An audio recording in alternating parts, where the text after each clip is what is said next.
Valorant in 2022, while decent, has been a bit underwhelming. With fewer content updates, stagnating metas, and just Valorant feeling a bit stale, Valorant in 2022 was not the banger that it was in 2021, but in 2023, everything will change for Valorant, and it might be the biggest year for Valorant of all time. So we're gonna break down the entire timeline and everything that is coming in 2023 for Valorant. Now, the newest generation technology all centers around AI, and now it can help you become a god at Valorant. OmniCoach allows you to record your gameplay, upload it, and it finds every single statistic that you can use to get better at the game. We can look at the games that I played right here, and this game in particular, I played very badly. So what I can do with OmniCoach is jump into my game and look at each and every one of my deaths. I can go into my death and look at it and see what and where I could have done better in order to actually get a kill off. At that moment, I should have killed the Raze first because she was a target that was not planting, and then I should have tried to kill the Brim so I could have gotten an easy double kill here.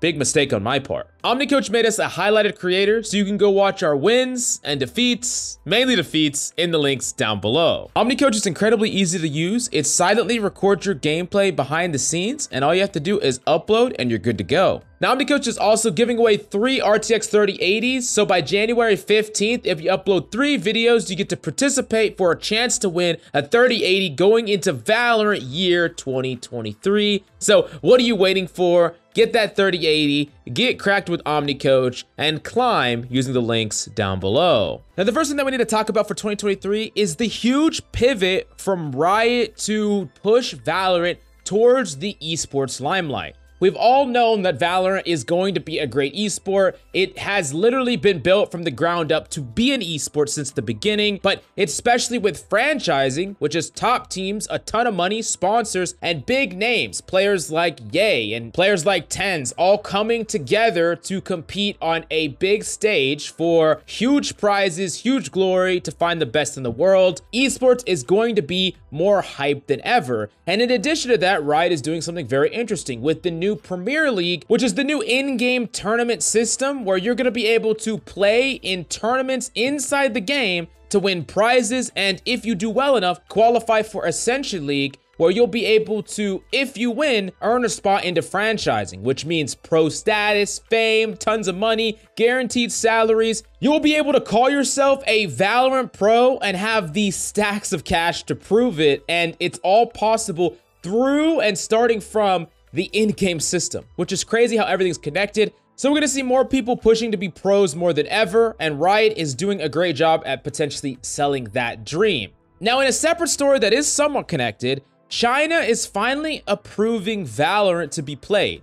Now, for those of you who didn't know, China has had Valorant on this waiting list of a game that hasn't been allowed or accepted for the general public to play, but it's finally getting approved, which means that Valorant is gonna have basically infinite money. Like, they're gonna have a goddamn money printer being open to the most populous region in the world, when honestly, China doesn't have a ton of other options for competitive games. So basically, money printer, Valorant is gonna get substantially bigger and have a lot more monetary resources. I mean, it's not like they didn't have anything before. They were already printing crazy amount of money with this skin sales, but it's getting even bigger. And to come along with that, something that is also going to be happening is Valorant is going to be releasing on mobile and console. Now, there's not going to be crossplay or things like that, but it is going to basically grow the overall market in Valorant. Players that have been wanting to play Valorant or try it in Xbox and PlayStation or mobile, they all get to play, they all get to try, they all get to see what the experience is about, and it's not going to directly affect our main game,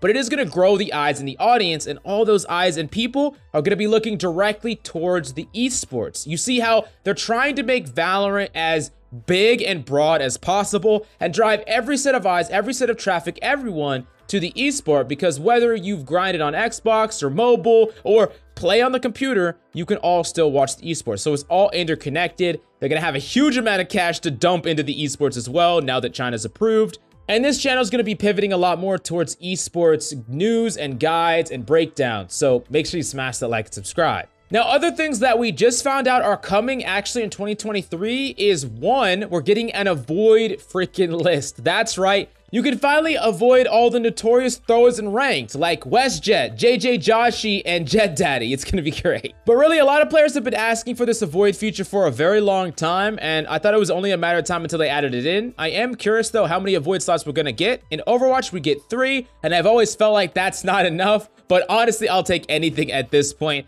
I think it's going to be a good time to be able to avoid those specific players that you just don't want to get matched up with at all. On top of that, in Episode 6, Act 1, we will be getting a new map, a new temple map, and I'm pretty excited to see a new map, and I'm wondering in what direction are Riot going to take their future maps. We saw things that were really outside of the box with a freaking map like Fracture, and then more traditional map design in something like Pearl. So I'm wondering if they're going to do something more untraditional, pushing the bounds, something more traditional that relies on some map design of the past. I'm curious, but I'm pretty sure that any map they design is definitely going to be esports centric and based off of pro play. But you tell me, what popular game would you like a map to be redesigned in for Valorant in particular? Let me know down below. Now, we also heard earlier that there's going to be a new Smurf detection update that is going to make it so Smurfs get put into their proper MMR very quickly, and that it's basically going to funnel out Smurfs at record numbers, meaning that it's not going to be that likely that you're going to run into Smurfs. And Riot is honestly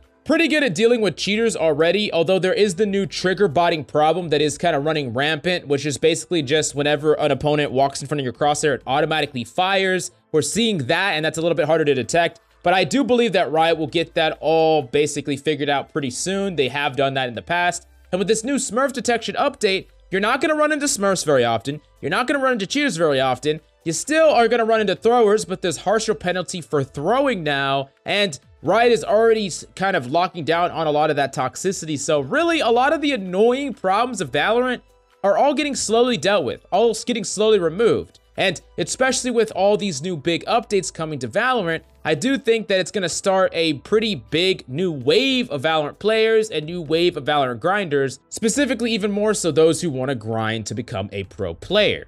Now, it's not all sunshine and rainbows for Valorant. There are a ton of problems still that are left unanswered leading into 2023. The biggest one is the lack of a replay VOD reviewer, right? Especially when the game is trying to become more competitive and esports oriented.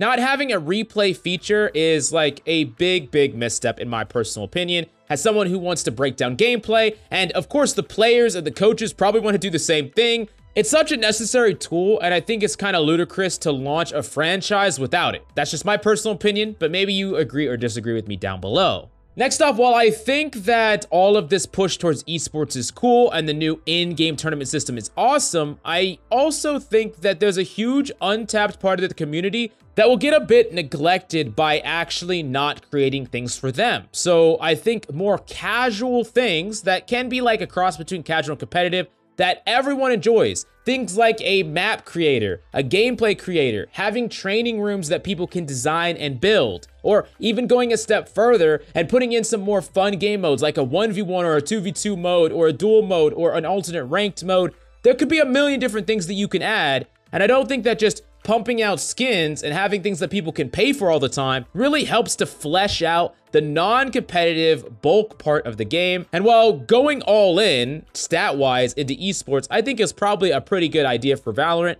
With all this freaking money they're printing, why not invest it into scaling the game outward and making the game feel a lot more like a fully fledged game rather than a ranked and esports simulator, right? Because that's kind of what it feels like right now. But as far as what that would look like, it's unclear. I just think that there could be more done to get just more people addicted to Valorant, playing Valorant, having fun with Valorant, even when there's not a lot going on. But if there's any key feature that you think should be added to the game, I definitely want to know down below. But I got to give one last thanks to our sponsor of this video, OmniCoach. If you really want to level up your gameplay, review it, and get better, it's the perfect thing for you. So go check it out right now in the description down below.